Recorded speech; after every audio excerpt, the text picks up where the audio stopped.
One evening the master of a fine estate and a farm labourer were walking over the fields. The master said, "Tomorrow I want the peat cut from yonder crag, which rises at the end of the moorland." "Do you mean Merlin's Crag, master?" asked the labourer. "You have been here but a short time." "How did you learn that name?" said the master in surprise. "One of the old servants told me about it. So he said that long, long ago an enchanter named Merlin lived there." "And, master, there is a haunted cave under the crag where—" "Nonsense! Pay no attention to the stories servants tell, but see to it that the peat is cut tomorrow," said the owner impatiently. The next afternoon the labourer began to cut the peat, which covered the curiously shaped crag. He was about to lift up a piece of turf when, suddenly, there appeared before him the daintiest little creature he had ever seen. She was 12 inches tall, and was dressed in a gown of sparkling green. She wore red stockings and dainty red sandals with jeweled buckles. On her head was a tiny, dazzling coronet. Her lovely golden hair rippled down under the crown and over her shoulders. The labourer stopped his work, and in amazement gazed silently at this exquisite little queen. She raised her tiny wand in warning and said in a silvery small voice, "Now tell me, pray, what would you think if I should send one of my people to unroof your home? I am out of patience with you mortals. I am, indeed. You are selfish creatures. You do anything that pleases you, and you consider no one but yourselves." Here she stamped her tiny sandaled foot and continued, "Now listen to me. Put back that turf this instant, or I declare you shall rue the day that you disturbed the roof of Merlin's Crag." Then she vanished. The poor bewildered labourer could hardly believe his senses. He put back the turf exactly where it belonged, took up his spade, and went back to his master. "Why, where is the peat?" began the landlord.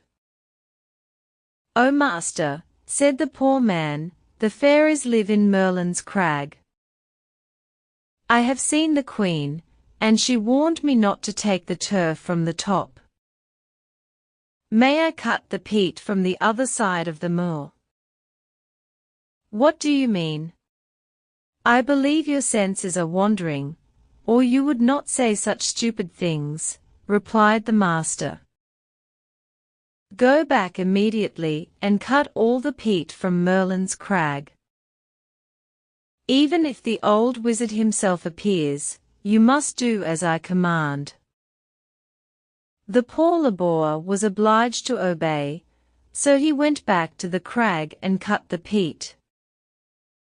His heart beat very fast, for every minute he expected the fairy to reappear and upbraid him, but strange to say, nothing of the kind happened.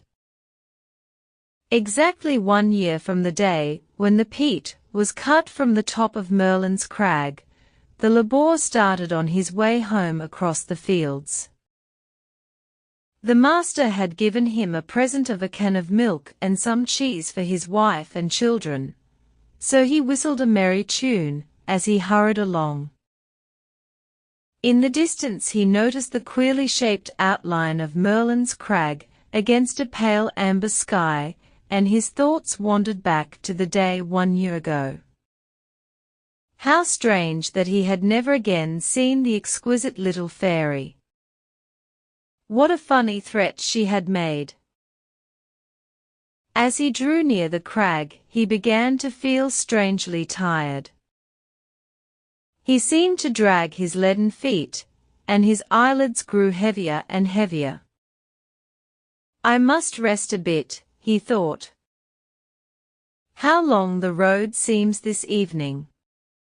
So he sat down in a shadow near the crag and fell into a deep sleep. When he awoke, the soft silvery moonlight flooded the fields, and he heard distinctly the village bell striking the midnight hour. Then there floated to his ears the happiest ripple of laughter. He rubbed his eyes and aroused himself.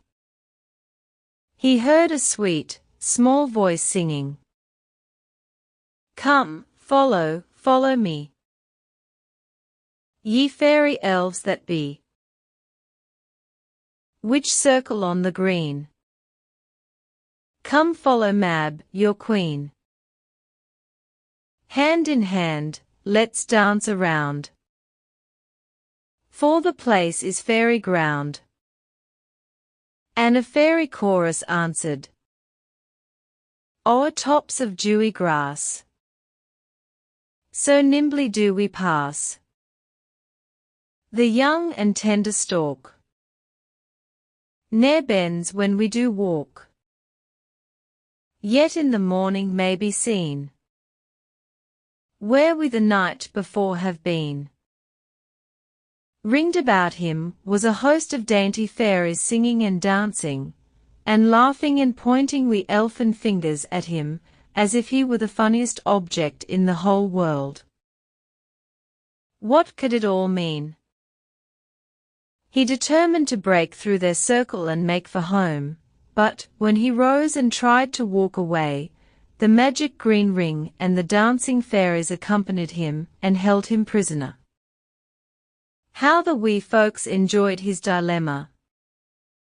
They fairly shrieked with laughter. In a little while the queen, whom he had met before, danced forward and said slyly, "Wilt thou not tread a measure, O mortal? Come, thou mayest have our loveliest maiden for a partner. Join our sport, do. Then thou wilt not be so eager to depart." She waved her wand to the circle of fairies, and a charming little creature flitted up to him. Before the poor man realized what was happening, the wee dancer took one of his fingers in each of her tiny hands, and away they went, swinging, whirling, waltzing about in the gayest manner. The little people shrieked again and again, with elfin laughter, at the sight of this strange couple treading a measure. All night long the merriment continued. Finally the moon set behind the dark crag, and rosy streaks broke through the grey curtain in the east. Then the queen held up her tiny wand and said, "Come, the cock is welcoming the dawn." She led the way, and the other fairies forced our friend to accompany them. As she drew near the crag, a mysterious door opened and the fairies trooped through into a beautiful hall carpeted with velvet moss and dimly lighted by glowworms. On tiny couches the wee people soon fell asleep. Our friend the countryman sat on a fragment of rock in the corner of the hall. When the fairies woke, each went about some special task. Some mixed wonderful colors for flower petals, birds' eggs, and delicate shells, others powdered gold dust for pollen and spun gossamer threads, while still others mixed the most delicious odors for violets, wild roses, and hyacinths. The countryman was so charmed with the sight that he desired nothing more than the joy of watching these elfin people forever. Toward evening the queen touched his arm with her wand and said, "Your punishment is over." "What do you mean?" asked our friend. She replied, "The turf you cut from the roof of Merlin's crag has grown again. Once more the roof of our hall is whole. You may go back to your friends now. But first you must take a solemn oath that you will never disclose to mortal ears where you have been, or what you have seen. Do you promise?" "I promise," said the countryman. Then the fairy led the way to the cave's door, which opened of its own accord, and he passed out into the fields. As he made his way to the village, he noticed that the people looked at him in astonishment. When he reached his cottage, his wife, who came to the door, drew back in fear and wonder. "Is it indeed you, my husband?" she cried out. "Where have you been so long?" "So long," the dazed countryman echoed. "So long? What do you mean? I don't understand. Where are the children?" "There they are," said his wife, pointing to a well-grown boy and girl.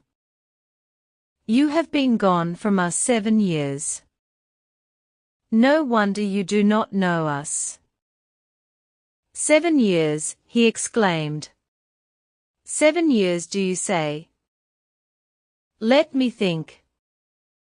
Then suddenly he knew what the fairy queen meant by his punishment.